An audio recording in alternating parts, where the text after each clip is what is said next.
everybody, my name is Brandon, aka the Brando Critic, and today we are discussing Harry Potter and the Half-Blood Prince. Now before I get started, I just want to say that I did film this review weeks and weeks before, but then when I was editing it, I wanted to get out almost all my Harry Potter reviews before I went on my 2-week excursion to London, Scotland, and Ireland. But I was watching it and I'm like, oh my god, that's disgusting. It had been 35 degrees outside and I just done 4 of the reviews and I was just drenched in sweat, and I'm like, okay guys, we need to just scrap this and do it again. And then again, my energy level was just, hey everybody, we're gonna be talking about, no, none of that. Let's just do it again, shall we? So I got back from London, did many Harry Potter tours, and I went to Platform 9 3/4, which was pretty emotional, and I'm ready to talk about the Half-Blood Prince. And as I'm recording this, I have not read Half-Blood Prince, the book. I've read the first 2, and I'm on my way to Deathly Hallows. I'm on my way to reading them for the first time, but I will not be comparing it to the book, so keep that in mind. So Half-Blood Prince is the last Harry Potter movie in the franchise to go with the classic Harry Potter formula. Now, if you guys are big fans of franchises like I am, like Indiana Jones, Star Wars, James Bond, you start to notice that they have a formula, and there is a Harry Potter formula. Starts off in London, then, you know, he learns more about the plot, just about the general story that's going to happen. Then he goes on the Hogwarts Express, he goes to Hogwarts, hijinks ensue, Quidditch is played, and then the climax of the story happens around the end of term. That's the generic Harry Potter timeline, and I mean, it works well. They did it for 6 movies. And this is the last time that we have it before Deathly Hallows. And here we basically have 2 things going on. The first one is that Draco Malfoy has been summoned by Lord Voldemort to carry out the task of killing Albus Dumbledore. And the second one, to do with Harry Potter, of course, is that he wants to get close to Professor Slughorn, the new potions master at Hogwarts, and he has some information that could be pretty vital in taking down Voldemort. So that is basically the 2 stories that are going on. Harry is trying to get some information out of Professor Slughorn, you know, get close to him and, you know, make sure that Slughorn will trust Harry.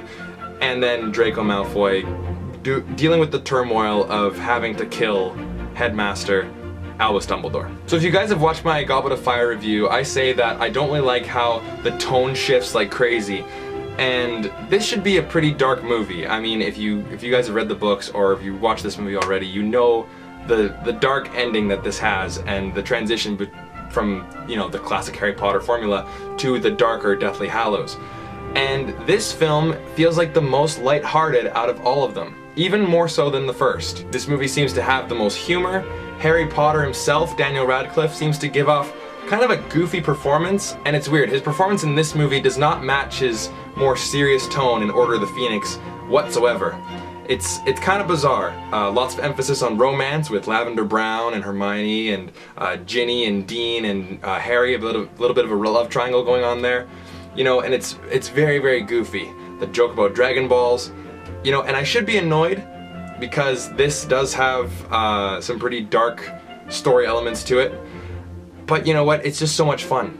Like, I'm smiling the entire way through, and I think that's just because it's Harry Potter and I just love this franchise so much, but it's just fun. It's just lighthearted, and like, my brain should be annoyed, but my heart says, you know what? Let's give it a pass. And as I'm filming this right now, I feel myself just sweating because it is 35 degrees outside still, just like the last time I filmed it. So I'm just like, and oh yeah, I didn't even plan that.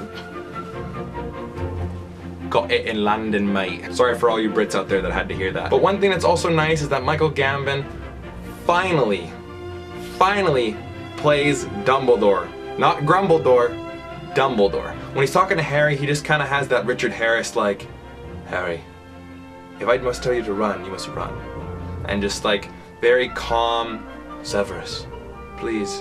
You know, just, it's not, did you put your name in the Goblet of Fire? For the first time since Chamber of Secrets, I feel like I'm watching Dumbledore on screen. And lastly, this is more of just like a personal thing, but when I was watching Order of the Phoenix, I'm like, man, I don't remember any of this stuff. Like, I remember Dumbledore's army and them learning the Patronus Charm and Luna Lovegood and everything like that, and a little bit of the Department of Mysteries final showdown, but just the whole movie just seemed pretty forgettable. While Half-Blood Prince, less happens, and even less action, like the less spectacle, but yet this film is more memorable. Is it the cinematography, just because of the way that this film looks with all its kind of muted colors and lots of like oranges and yellows and browns?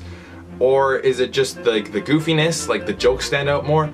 Not too sure, but this film is able to hit me a bit more, and for that reason I give it a 4 out of 5. And I know that a lot of Harry Potter fans will tell you and have told me that the book is so much better because apparently there's like a couple chapters just based on all of Voldemort's backstory.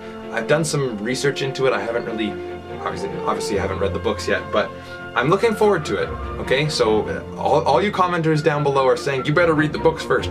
I plan on it, trust me. But as for movies go, this is a nice tie-over. And again, I've said this in my last review, and it's an unpopular opinion, but if there was no books, if this franchise was just a film franchise, I honestly think that you could have made Order of the Phoenix and Half-Blood Prince into one movie, because I feel like the amount of things that happen and the amount of character progression could be shortened down into one movie. And it would have been a long movie, right? It wouldn't have to be 4.5 hours. You know, but if you do make like a 2-hour, 45-minute movie, you could put those two together.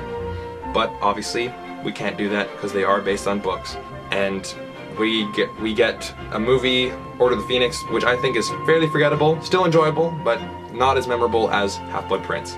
So, and one more thing.